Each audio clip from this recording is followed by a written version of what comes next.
Okay, hi everyone. This is Sarah Clark, media strategist and founder of Dufferin Media.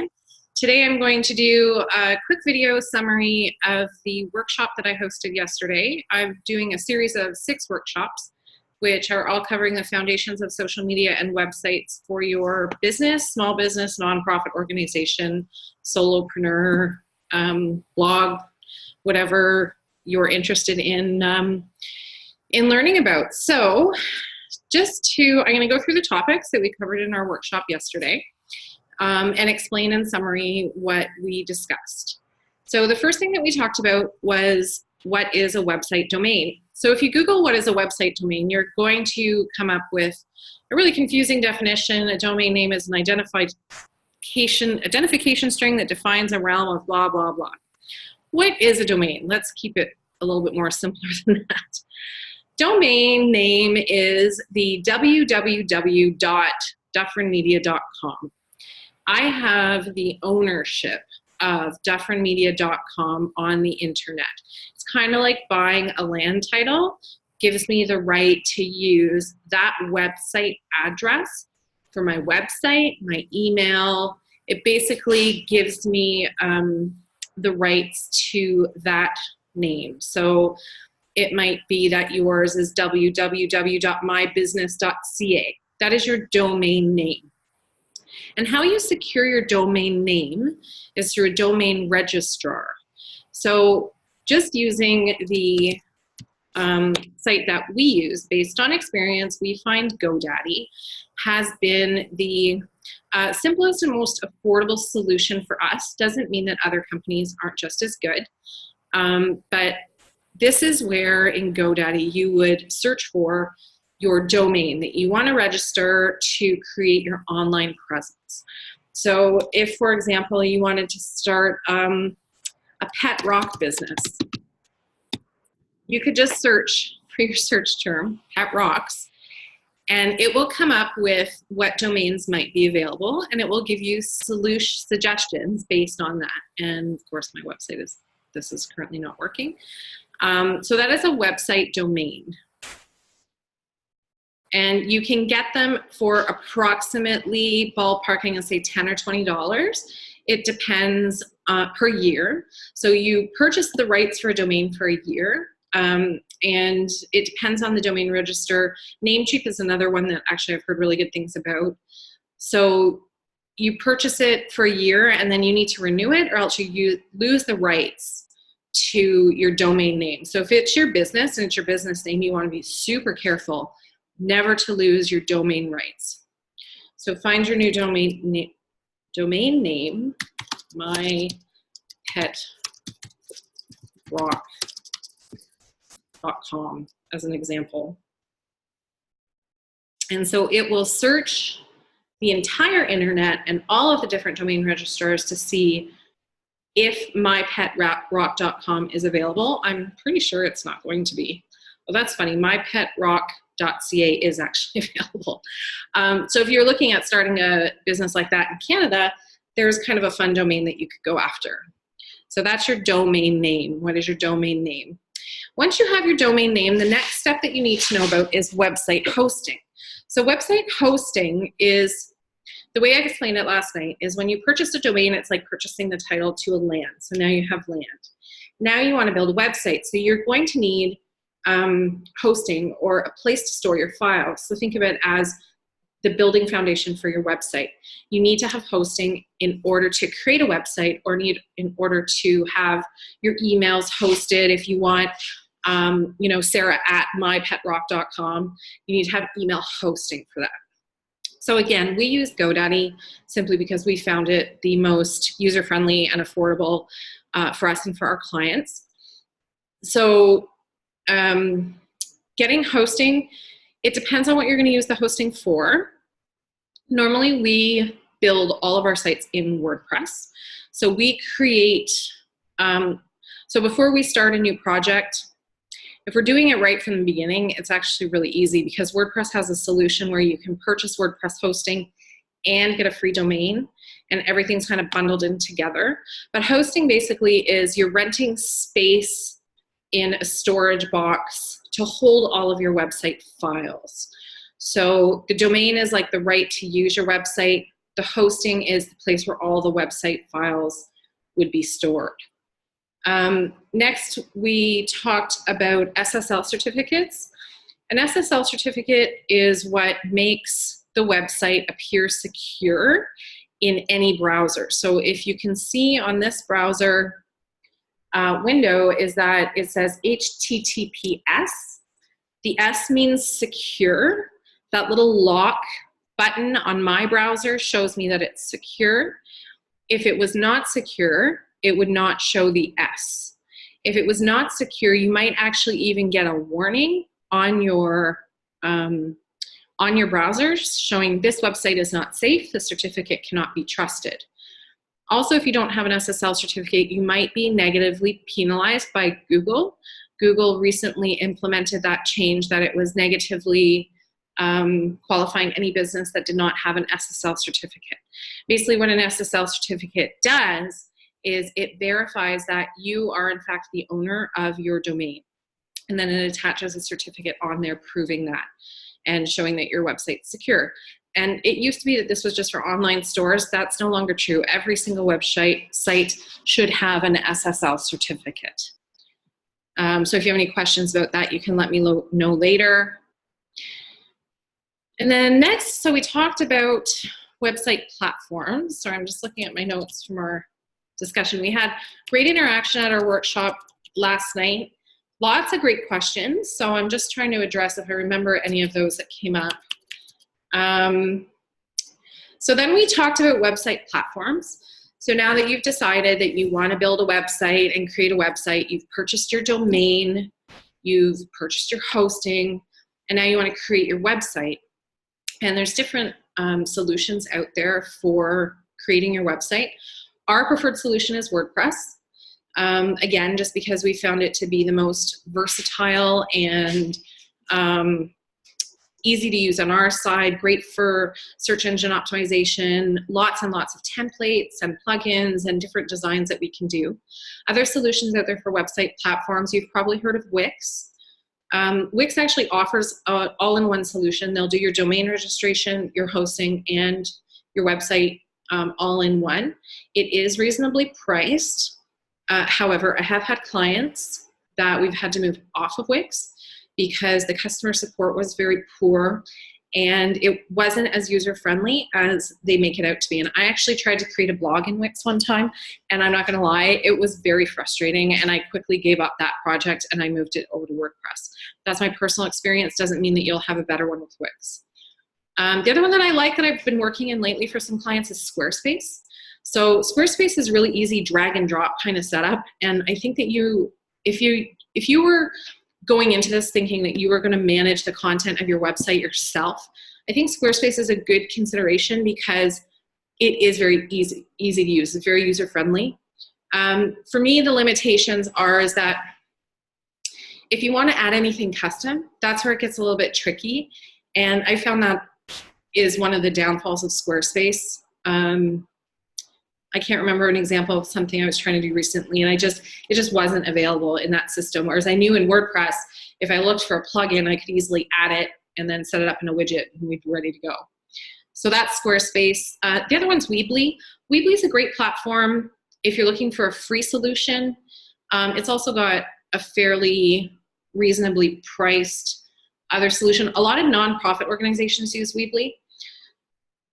I personally am very frustrated using Weebly. I find the drag and drop system hard to do exactly what I'm trying to do in there. So I think Weebly's okay. I personally, if somebody asked me to create a website in Weebly, I wouldn't. I'd want to put it in WordPress so I could make it look more professional. But that's just my personal opinion. So those are website platforms. So what a website platform is, it's a software that builds your website. And all of them will have templates that you can use, that you can sort of pick a template and then populate it with your pictures and your text.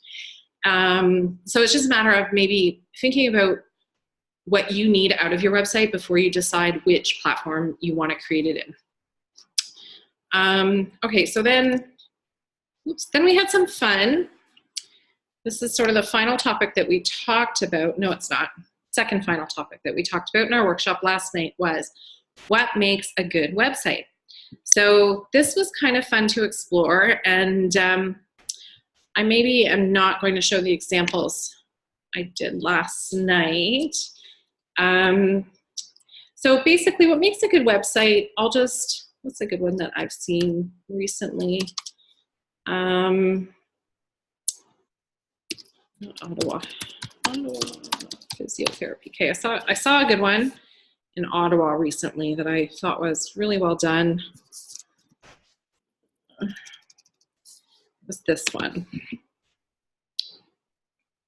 Okay, so what makes a good website? This one is, first of all the contact information is right in front of us. So we've got all the phone numbers for each of their locations, their social media links, their book online. So it's really easy. To me, the contact information is probably what most users are looking for when they land on your website. And on mobile, this would look really good. So what makes a good website? Number one, it's got an SSL certificate. So you can see that it is HTTPS. Number two, when you land on it, it's visually appealing. So the colors and the layout is clean and sort of easy to navigate. Easy to navigate is another thing that I like to include in what makes a good website. So we want to make sure that your menu items are clear. And if you have multiple menu items, for example, under services, you don't want them all listed across. You put them in a subcategory, and then people can easily find what they're looking for. So this website is going to be a responsive website. And that's really important because when you land on a website, it changed to French. When you land on a website, what makes a responsive website is not just that it's mobile friendly. So if you get to it from your phone, it's going to show a version of the website that's easy to look at from your phone. But also for different browsers and different monitor sizes and different devices like an iPad, a responsive website will be able to know what you are opening it from and give you a view of the website in that format. So that means a responsive website.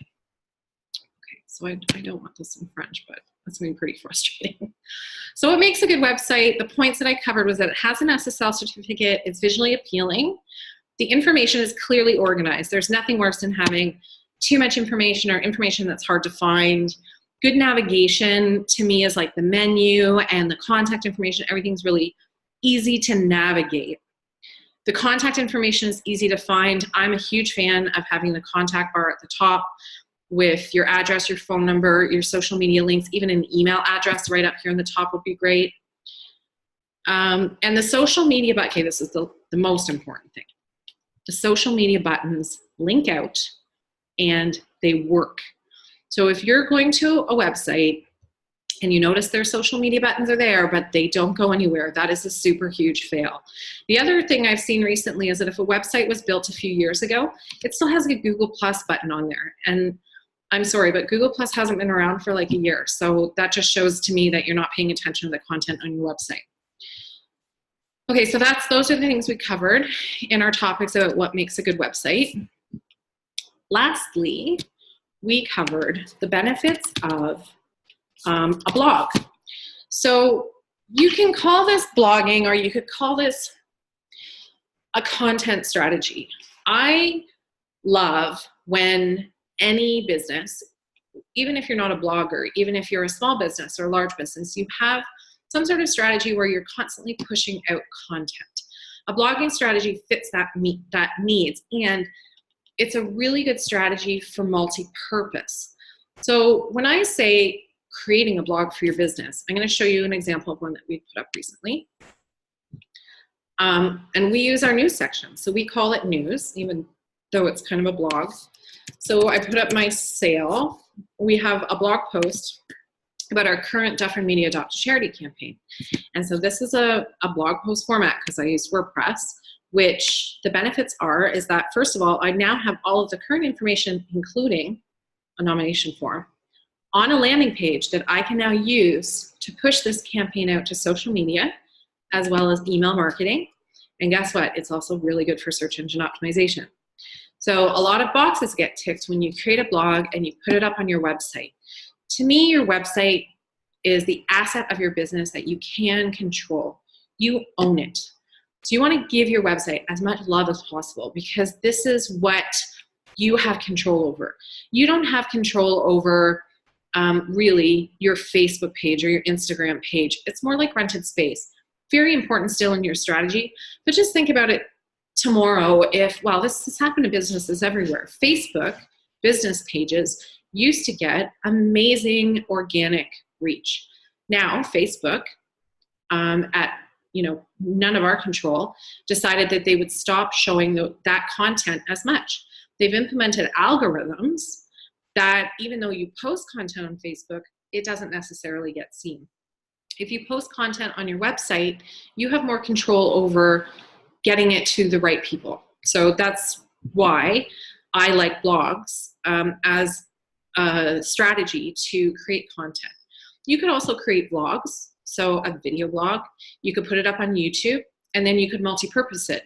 Put it on your website. You can easily embed a YouTube video on your website, on a blog page. Then you can share it out to your social media. So vlogging is another way of creating great content that will be able to be used for multi-purposes. Other examples of blogs that work really well. So for example, my PR manager, she submitted this blog, Writing, an essential PR skill set.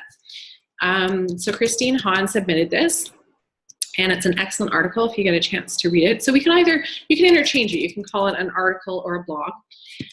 It goes on our website, and then we push it out through email and social media, and it gets really good search engine results. So there's a lot of purposes that you can use for blogging. I really think once your website's created, it should never be done. And if you want to add fresh content on a regular basis, saying, okay, every month by the 1st, I'm going to create a blog and I'm going to publish it to my website and my social media. You will get a lot of benefit just from that one simple strategy. So what is a blog? How can a blog benefit my business? I think I covered that. So basically a blog is either a news article or a blog post that is either sharing useful information or news about your business. And if you're going to use it for search engine optimization purposes, that's a great strategy too. A search engine optimized blog post will have your keywords that you're targeting. So you might have a set of a few keywords that you want to tackle every month. So say, for example, one of the keywords I wanted to tackle was logo design. So I might then create a blog post, and the title of the blog post would include logo design. It might be the benefits of logo design, the benefits of having a professional logo for your business. And then in the body of the blog, I would use headings that have those keywords in it. I would have text included in the blog that has those keywords in it.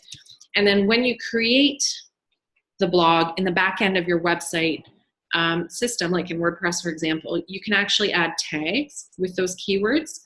You can change the alt tags in your images to include those keywords, and that's a totally different topic. And meta tags and the description can all include your keywords. And it won't take long before Google finds that information for SEO.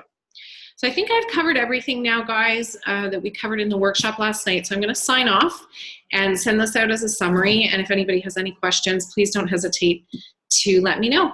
Okay, great. Until next time. Bye.